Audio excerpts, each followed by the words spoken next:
পূৰ্ণ চোলাধৰা চাৰিআলিৰ এই স্থানকণত বকুল বন বুলি যি সেই স্মৃতি যুগমীয়া কৰিবৰ বাবে আমাৰ এই আশাসুতীয়া প্ৰচেষ্টা ইয়াত উপস্থিত সকলোকে আন্তৰিকভাৱে অসমৰ সাংস্কৃতিক ক্ষেত্ৰৰ অতি চিৰউজ্জ্বল নাম অসমীয়া সংগীতৰ গীতিকাৰ সুৰকাৰ পৰিচালক তথা সংলাপ আমাৰ মাজত উপস্থিত থকা বিশিষ্ট অভিনেতা নাট পৰিচালক মুক্তাৰ হুছেইন ডাঙৰীয়া তথা আমাৰ মাজত উপস্থিত থকা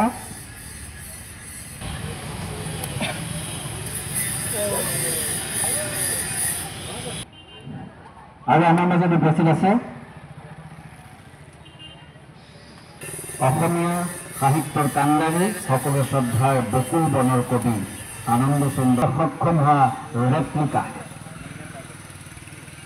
সময়ে সময়ে সেয়া বাটৰ নাটেই হওক সেয়া চোতাল নাটেই হওক নব্য চিন্তাৰ সাংস্কৃতিক কাৰ্যসূচীয়ে হওক ৰেপ্লিকাই আজিও তৎসতৰ নাগৰিক আমাৰ কণ কণ শিশুসকলৰ উজ্জ্বল ভৱিষ্যত কামনা কৰি কণ কণ শিশুসকলৰ দ্বাৰাই সাধু সুন্দৰ আৰু বৰ্ণাঢ্য কাৰ্যসূচী হাতত লৈছে।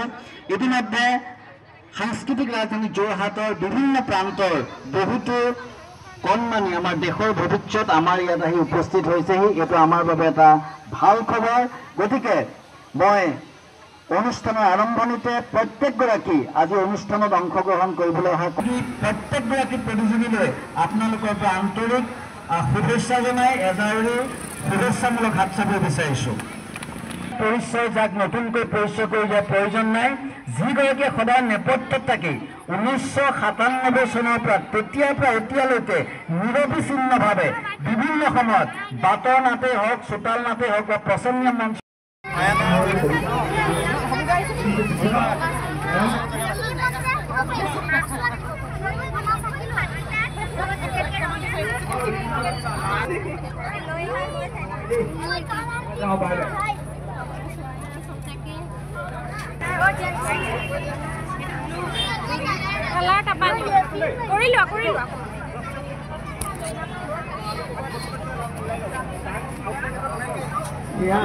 আমাৰ অফিচত জয়ন্ত আড্ডা আমাৰ সকলো আদৰৰ সকলোৱে মৰমৰ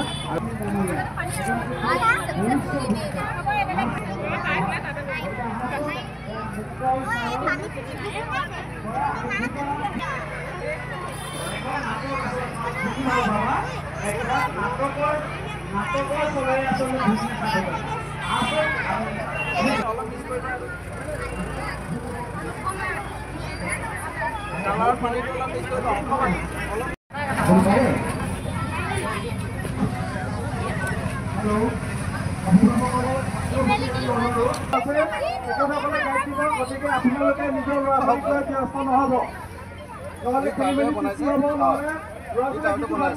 নহ'লে কবিতাটোৰ নাম ৰামধেনু দেখিছা থাকে ন?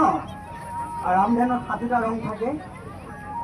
ৰামধেনু কাৰ ধেনু 7 ৰং কি নেকি? বেঙুনীয়া ধন নীলা নীলা সেউজীয়া ৰং হয়। একো ৰং নাথাকিলে কলা বুলি কয়।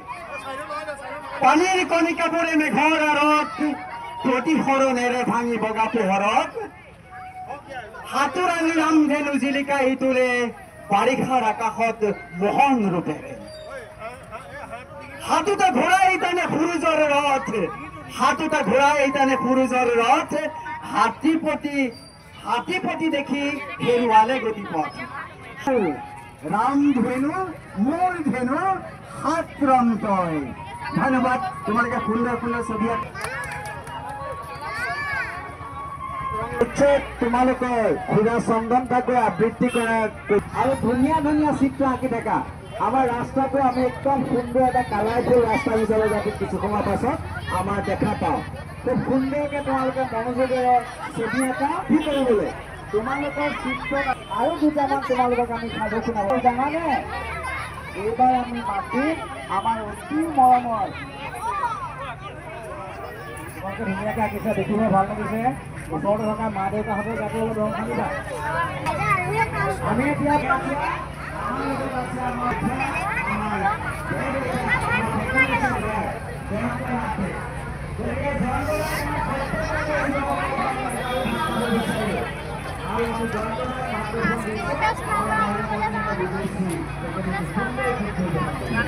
হয় 1997 চনতে প্ৰতিষ্ঠা লাভ কৰা ৰেপ্লিকা প্ৰধানত এটা নাট্য গোষ্ঠী লগতে সাংস্কৃতিক সামাজিক অনুষ্ঠান হিচাপেও বিভিন্ন ক্ষেত্ৰত সক্ৰিয়তা প্ৰকাশ কৰি আহিছে আৰু আজি খুবেই ধুনীয়া অনুষ্ঠান আয়োজন কৰা হৈছে কণ কণ ল'ৰা ছোৱালীখিনিক যি যান্ত্ৰিকতা বা যি আমাৰ সমস্যাবহুল অৱস্থা তাৰ পৰা অকণমান উলিয়াই আনি ৰঙৰ মাজেৰে ৰঙৰ পৃথিৱীত অকণমান ডুব যোৱাৰ উদ্দেশ্যেৰে এখন সেউজীয়া পৃথিৱীৰ সপোন দেখুওৱাৰ উদ্দেশ্যেৰে ইয়াত আচলতে ধুনীয়া অনুষ্ঠান আয়োজন কৰা হৈছে য'ত আমাৰ জ্যেষ্ঠসকলে তেওঁলোকে সাধু পৰিৱেশন কৰি আছে আৰু সেই সাধু শুনি শুনি আমাৰ কণ কণ মইনাসকলে তেওঁলোকে ছবি অংকন কৰিছে এই পদপথত ছবি অংকন কৰিছে আৰু ইয়াৰ জৰিয়তে আচলতে তেওঁলোকে অকণমান মুকলিমূৰীয়াকৈ এটা দিন উদযাপন কৰিবলৈ সুযোগ পোৱাৰ লগতে তেওঁলোকে আচলতে সেই ছবিৰ মাধ্যমেৰে বা তেওঁলোকে আজি এই মুকলিমূৰীয়া অনুষ্ঠানটোৰ মাধ্যমেৰে তেওঁলোকে কিছুমান সামাজিক দায়বদ্ধতা শিকিব বুলি আমি বিশ্বাস কৰিছো আৰু সেই বিশ্বাসেৰে ৰেপ্লিকাই আজি এই বিশেষ অনুষ্ঠানটো আয়োজন কৰিছে।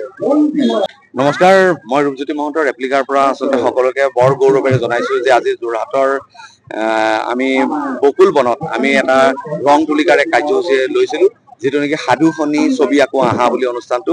এই অনুষ্ঠানত যোৰহাটৰ বিভিন্ন প্ৰান্তৰ পৰা আমাৰ কণ কণ মইনাহঁত উপস্থিত হৈছে।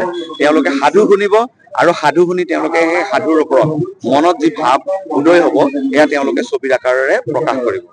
তো আমি বকুল বনৰ এই স্থানখন বাছি লোৱাৰ আমাৰ উদ্দেশ্য হৈছে যে বকুল বনৰ ঐতিহ্য যাতে অটুট থাকে, বকুল বনৰ বিষয়ে যাতে কণ কণ মইনাহঁতে জানে, বকুল বনৰ কবিনো কোন সেই বিষয়ে আচলতে পৰিচয় কৰাই দিব সাধু সাধু লগা কিছুমান সঁচা ঘটনাই। সঁচা এই কথাবোৰে আচলতে আমাৰ নৱপ্ৰজন্মক কণ কণ মইনাহঁতক উৎসাহিত কৰিব, অনুপ্ৰাণিত কৰিব আৰু তেওঁলোকে অনাগত দিনত আচলতে আমাৰ অতীতৰ কথা নাপাহৰি, আমাৰ জাতিৰ কথা নাপাহৰি আগলৈ যি বাট বুলিব তাত তেওঁলোকক সহায়ক হ'ব বুলি আমি আশা ৰাখি ভাবিয়ে আচলতে এই কাৰ্যসূচী ৰেপ্লিকাৰ তৰফৰ পৰা আমি উদ্যোগ লৈছিলোঁ। আমি ভাবিছো যে ন্যূনতম মিনিমাম ইয়াতে 100 ল'ৰা ছোৱালী গোট খাইছেহি। সকলোৰে বাবে আমি ৰং আৰু ব্ৰাছৰ ব্যৱস্থা কৰিছো। সকলোৱে এতিয়া আনন্দ মনেৰে ফূৰ্তিৰ মাজেৰে গীত সংগীতৰ মাজেৰে কবিতা শুনি সাধু শুনি তেওঁলোকৰ ছবি আঁকিব। ইয়াত একেবাৰে আচলতে আমি 8 বছৰৰ পৰা 15 বছৰ ল'ৰা ছোৱালীক বিচাৰিছিলো, কিন্তু তাতকেও সৰু সৰু ল'ৰা ছোৱালী আহিছে। আমি উভতাই পঠাব বিচৰা নাই। প্ৰত্যেক গাৰ্জেনক অনুৰোধ জনাইছো যে তেওঁলোকে এইকণ সময় যাতে তেওঁলোকক সহযোগ কৰে আৰু তেওঁলোকে যি ছবি আঁকে তাত যাতে সহায়ৰ হাত আগবঢ়ায় আৰু সকলোৱে আনন্দ মনে আগবাঢ়ি আহিছে। সেইবাবে আমি আচলতে যোৰহাটবাসীক সকলোকে ধন্যবাদ জনাইছো।